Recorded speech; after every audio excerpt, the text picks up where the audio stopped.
Colored pencils come in basic color packages for school children, upgraded sets for architects and other professionals, and elaborate collections of shades for the serious artist.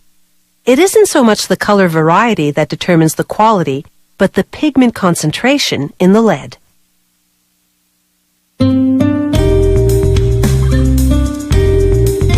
The core of a colored pencil doesn't actually contain any lead. It's composed of pigments, minerals, and binding agents. This company invented a unique type of colored pencil. The lead composition is such that it allows you to brush on a bit of water after you draw to create the effect of watercolor paints.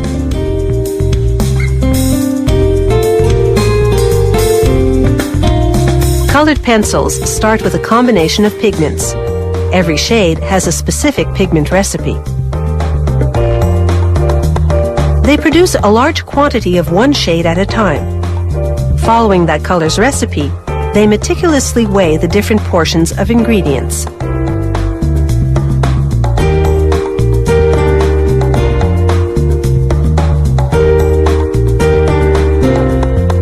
They boil a specific quantity of water and additives and add binding agents, a secret blend of gums, resins, or waxes.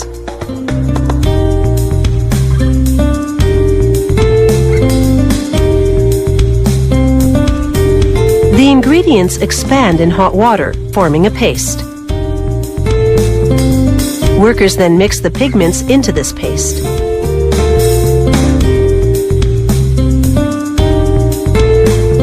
The next machine processes the paste into fine chunks, intensifying the color. The chunks move by conveyor belt into a cylinder that compresses them, then feeds them into an extrusion machine. The extruder squeezes the paste in a continuous stream that is the diameter of the pencil lead. In a top-secret process, the next machine chops this long lead into pencil-length leads.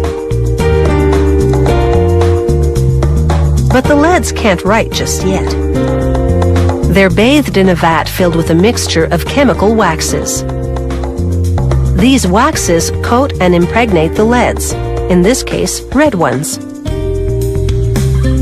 Wax is a color delivery vehicle. As you write, it rubs off and adheres to the paper, taking pigment with it. With the leads now finished, the factory subjects random samples to quality control testing, including a break test and a durability test, in which each lead must yield 100 meters of writing. This company makes its pencil bodies from cedar wood. This machine carves grooves for the leads, then coats the surface with a thin layer of glue. The planks pass under a wheel that places the leads,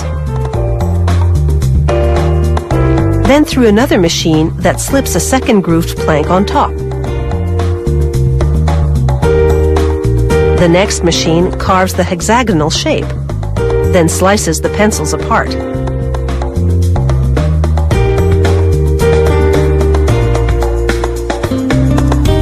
One at a time, the pencils shoot through a vat of colored varnish. Their exterior is now the same color as the lead inside.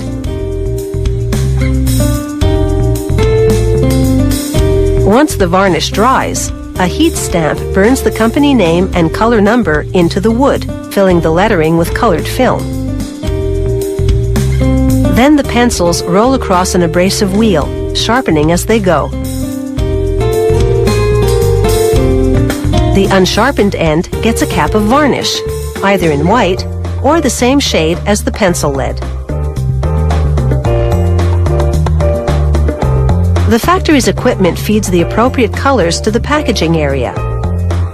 As the pencils slide into their grooved tray, workers visually inspect each and every one. From pigments and planks to an artistic medium, the story behind the making of colored pencils is hardly black and white.